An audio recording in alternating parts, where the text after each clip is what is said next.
they also lie at the heart of commercial deals. And who better to speak about some stories that he has encountered in his long and illustrious career as a commercial lawyer than Mr. Rajiv Luthra. So I hand over to you, Mr. Luthra, for some experience. Mike, actually, just sit and do it. It'll be easier.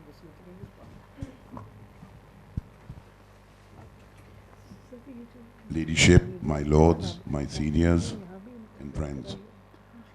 This is a real honor today to come and chat with you. I spent some time with you guys yesterday. Can you hear me? And this is I really, I ditched my wife yesterday. I didn't go with dinner with her because I was enjoying myself so much with you guys. Now coming back to storytelling, let me just give you an example of what Argo just talked about, Lord Denning. And I know Lord Denning is in everybody's first page when they start law. I would have made a story before him for young Hook and taken a quote from Ghalib, the famous poet. I'll first explain it in Hindi and then quickly translate in English. So what happened was that Ghalib fell in love with a very fine young lady who was not accepting his advances. So Ghalib one night, he used to live in Chandni Chowk and she used to live in Nizamuddin.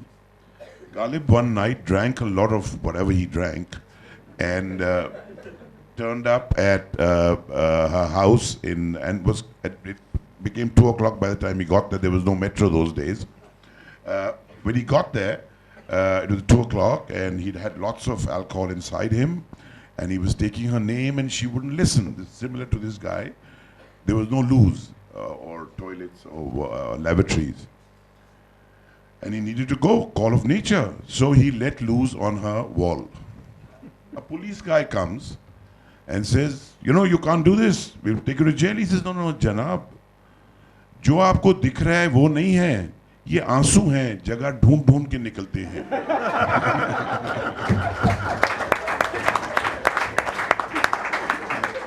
So,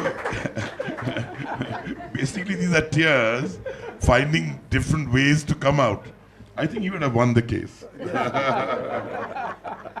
Now coming to my own, this was not my personal experience. At least before me he would have won the case.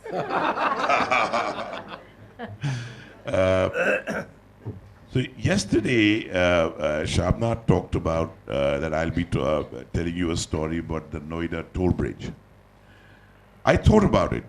It's actually a wonderful story, and I'm happy to tell you when there's more time. It's a bit longish, and it's very technical. It's all about non-recourse project financing. A lot of you, I know, understand this subject extremely well, and I hope you understand the spelling of non-recourse to start with, but I'll explain that to you later.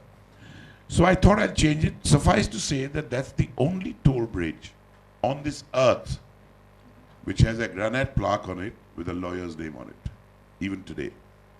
So that's how interesting the whole story was, but it's very technical. So I'll switch to something more controversial. Especially youngsters nowadays have got this whole thing about, I mean, I'll combine a few things. Fake media, very quick information, don't know if it's accurate, all of those things. And let's come to genetically modified foods and seeds. This was year 98, 99. We were tasked by a company, Monsanto, to acquire some seed companies for them in India and a few other acquisitions. While we were working on it, we started reading on the front page of almost every newspaper about Terminator gene. And Monsanto was the company producing Terminator gene. And all horrific stories started to come out. So I was in two minds whether I should continue representing Monsanto, even though we were doing their commercial work. Their general counsel was a gentleman called William Ide, who was the former president of the American Bar Association. Very nice, very fine young man. We are still good friends. He works for Denton's now. He turns up in my office one afternoon and says, Luth, he used to call me Luth. He said, Luth, we have a serious problem. This Terminator gene is really going to ruining our whole reputation. I said, yeah, I was actually thinking of recusing myself from your work because I think this is not right. What the paper report says. He says, you know, that is complete nonsense. I said, why? Terminator gene is a very serious thing. I'm sure a lot of you think that Terminator gene exists. It doesn't.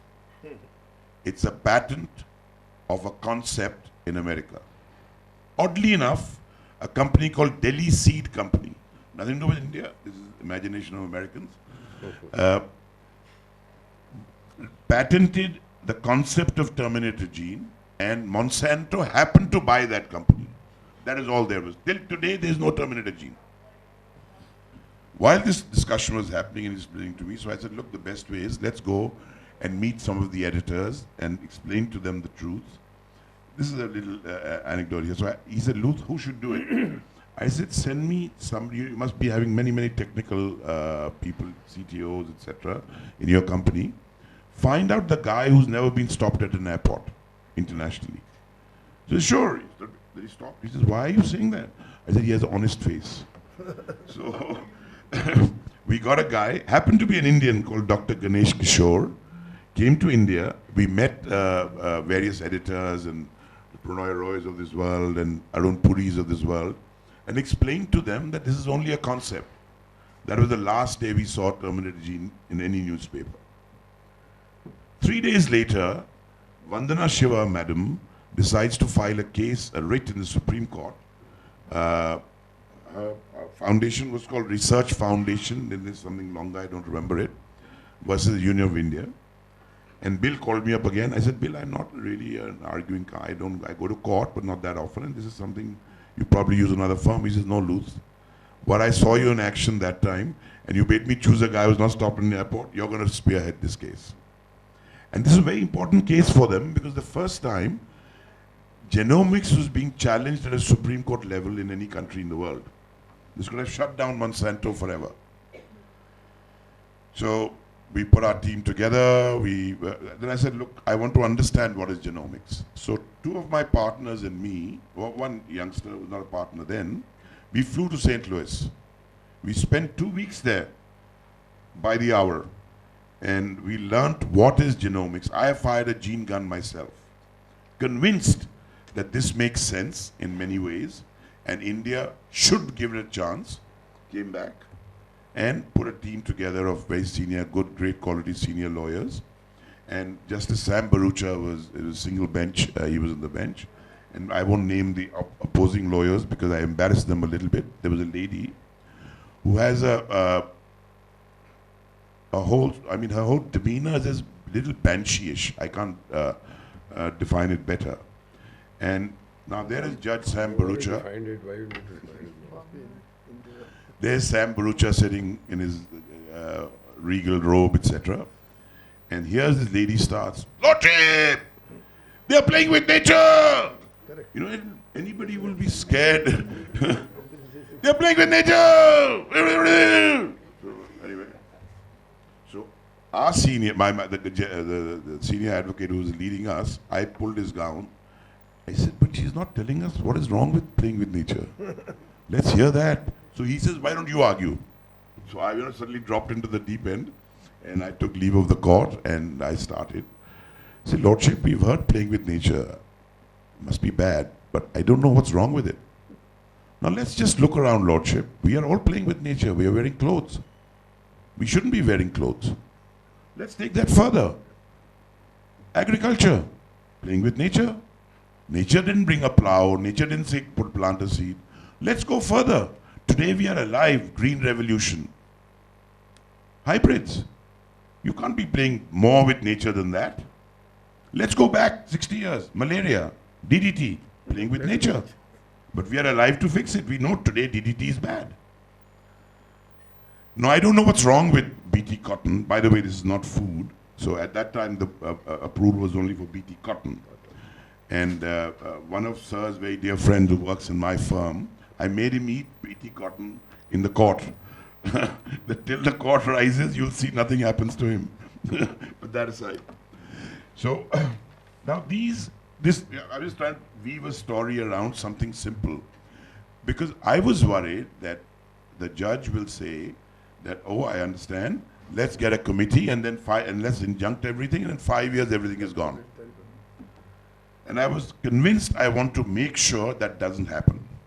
So I used flip charts for the first time to explain what is genetically modified, because I had learnt it myself. So I'll quickly tell you what it is, and this is what I told the judge. So normal cotton seed has 42 genes. A BT cotton seed has 43 genes. A normal cotton seed, when it grows, it needs protection from various insecticides and pesticides. A lot of them either fall leeward side, windward side, and go in the air, go into the soil, and it's expensive.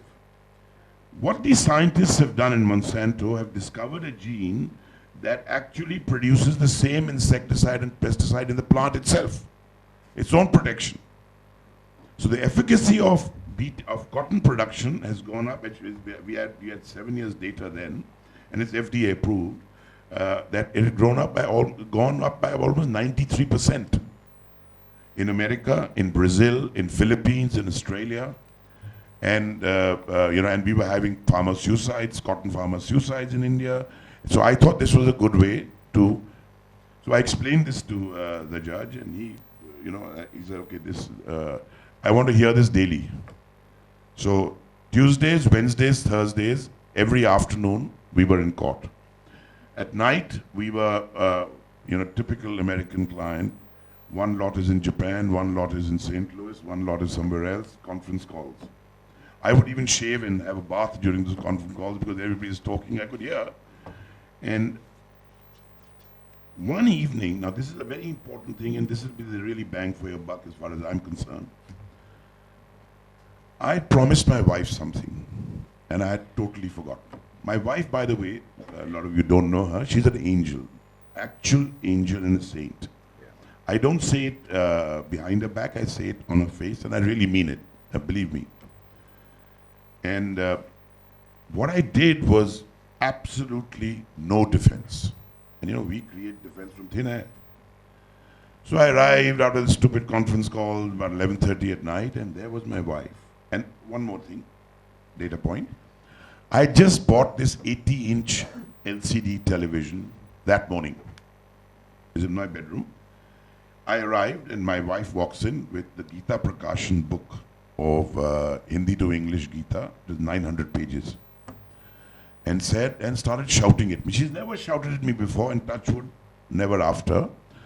But she started shouting at me. And then she told me what I had done. And I didn't know how to my first instinct was that book is going to come at me. Let me move away from the TV. So I slowly started moving away from the television.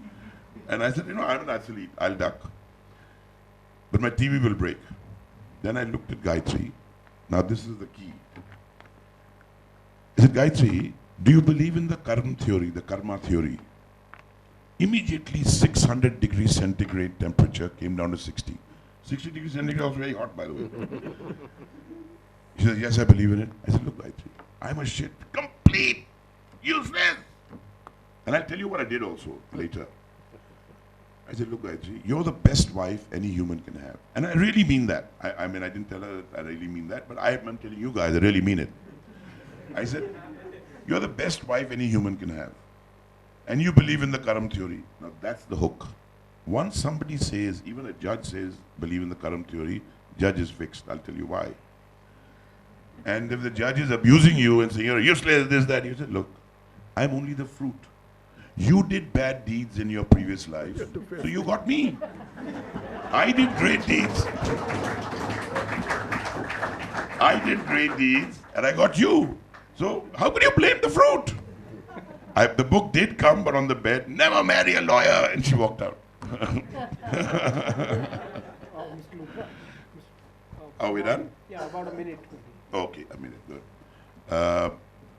So it's very important when you are, at least in my way of thinking, and that's because I'm not, my mind is not cluttered with a lot of knowledge, so I'm not restricted. I always believe that if you want to say something and put your point across, put it across very simply. These big words of dehors and ipso facto and all of those are wonderful. But there used to be a show-off at one time that you had a great command over vocabulary. I mean, the recent bit that my dear friend Shashi Tharoor has used for our great Prime Minister's book, and etc., is a point in case. So simplicity and simply explaining 42 genes, 43 genes. It settles the whole point. You can go nuts trying to explain genomics. Thank you.